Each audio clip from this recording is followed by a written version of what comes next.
So, according to the Yolo actor John Peasah, also known as Drogba, he wasn't fully healed by Pastor Enoch of Christ Embassy when he attended the church. Now, he said that because of that false miracle publicity, people are no longer donating for his medical bills. Drogba has a medical condition called stiff person syndrome, and he needs $280,000 to sort out medical bills in Europe.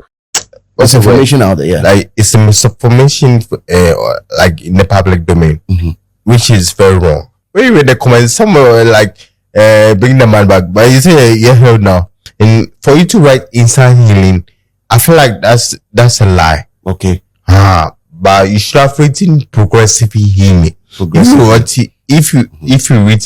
If you wrote progressive healing, like I'll be cool. But for the fact that you were there with me, yeah, and you come and write instantly, I mean, I wasn't expecting that from you at all.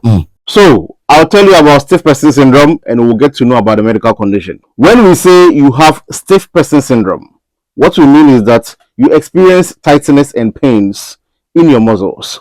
In the case of stiff person syndrome, the stiffness and pain are found in the middle part of your body, which we call trunk, like this. As time goes on, especially if there's no medical intervention, the pains, rigidity, and spasms may develop in your legs. So, what causes stiff person syndrome? Before we get there, let's understand these two important principles. 1. Stiff person syndrome is an autoimmune disease, meaning your immune system attacking your healthy cells. So that is like police arresting innocent people by mistake. Unfortunately, in your human body, there are no courts to investigate the arrest. So the police will keep arresting innocent people back to back.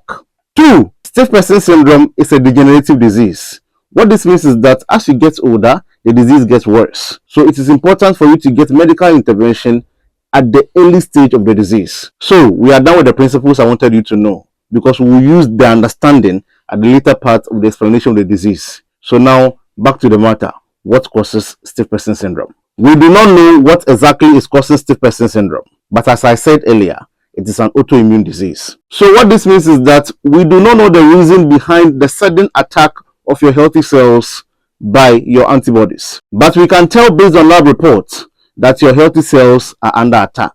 Do you understand up to this point? Let's continue. Pay attention here. Now, researchers suggest that many people with stiff person syndrome make antibodies against glutamic acid decarboxylase. When your body makes antibodies against glutamic acid decarboxylase, then it means it is trying to eliminate them. But we need glutamic acid decarboxylase around because it helps to make what we call gamma aminobutyric acid, aka GABA. Now, GABA is also important in muscle movement control. So when it is depleted or when it is not around, there is muscle rigidity. This explains one reason why people with stiff person syndrome experience muscle rigidity and the pain that accompanies it. The other antibodies involved in stiff person syndrome are glycine receptor, amphiphysine, and dipeptidopeptidase like protein 6 antibodies. In the next video, I'll talk about the risk factors, triggers, and why Drogba needs a lot of money for the management and treatment of a stiff person syndrome. For now, kindly go and donate. This is the contact details of Drogba and his sister, and the bank details of Drogba. Do not forget to follow, like, repost, share, and subscribe on whatever platform you are watching me on. I'll see you in the next video. Stay safe.